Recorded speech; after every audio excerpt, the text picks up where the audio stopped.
Yeah, it's kind of a bittersweet time of year. We love fall, probably my favorite time of year. But it's always sad to say goodbye to the cold sensitive plants in our garden.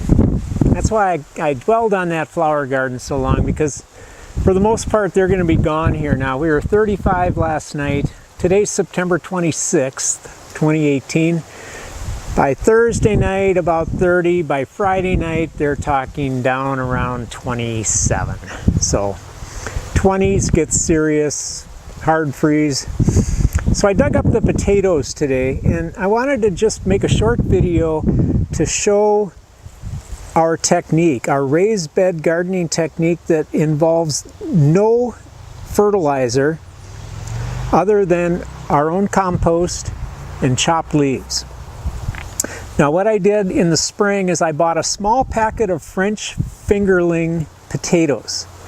I think I only got about 5 of them.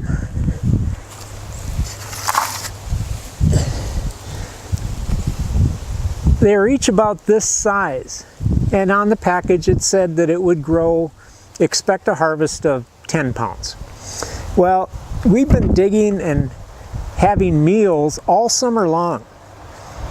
Starting back probably about the end of July, several meals, company over. I know we have eaten easily 10 pounds over the course of the summer. Well, I just harvested what was left, and I weighed what was in this bucket, and it was between 10 and 11 pounds. So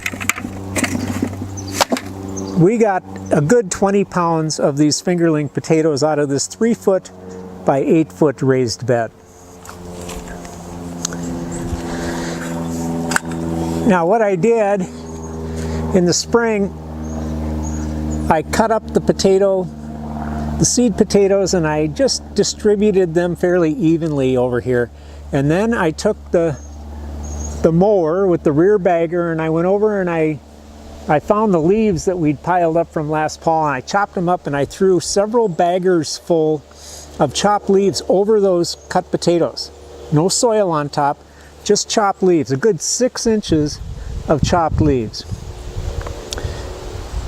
Well, not only was it good nutrients for the potatoes, but it really did a good job of preserving water. We did very little watering in the potatoes despite a long drought this summer.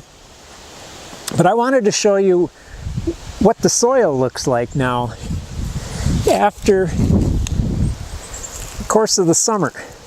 Now, there is really no evidence of chopped leaves anymore in here. It's just a good, rich soil. And primarily, it's the result of these characters.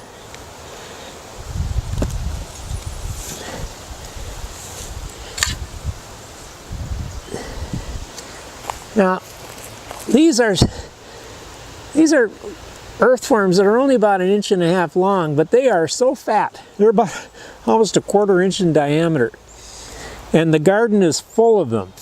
I could find a whole bunch of them when I first dug it. Of course, I can't find that many now, but night crawlers, earthworms, they have just been breaking down those chopped leaves and adding them to the soil. So what we're going to do now is we're going to empty the composter that's in the garage that we had running over the summer. And we'll put that on top, mix that in with the digging fork. And then, once the rest of the leaves fall this fall, this bed is going to get a nice 2-inch layer of chopped leaves.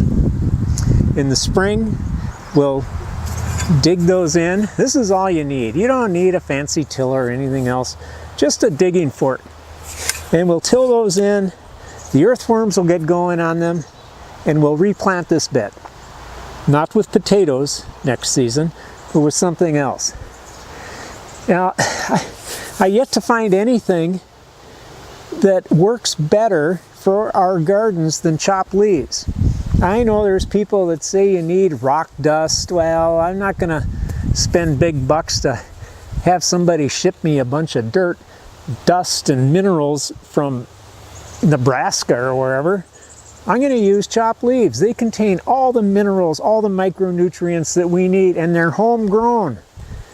These trees are taking all those nutrients. They're just going out and mining those nutrients from below and bringing them up to the leaves, which are falling, and then we're using Turtle River, Minnesota specific nutrients to grow crops in Turtle River, Minnesota. And I think it's the slickest way to go. So we can take a look over in the composter here, and I can show you, remember when we were talking about composters and how these round drum composters turn the compost into dung beetle balls? Well, I'll show you what happened. The lighting isn't great in here, but you can see, I hope, what I'm talking about with these balled up compost balls. I'll see if I dare break one open.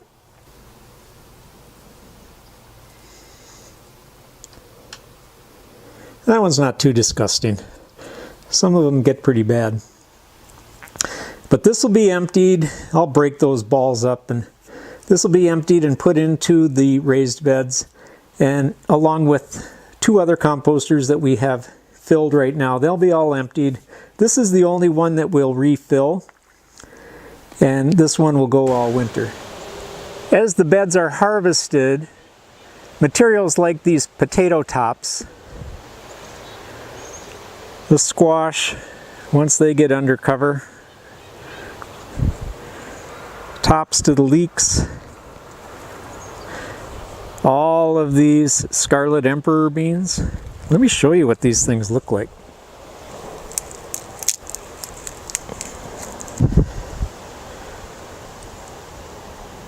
They're just gorgeous.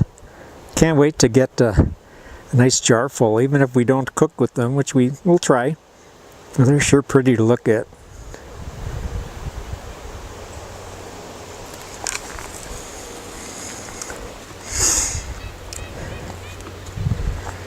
Carrots will be dug, Swiss chard, a few lingering beets. Tomatoes will be done for. And then it's time to just get some heat in the hoop houses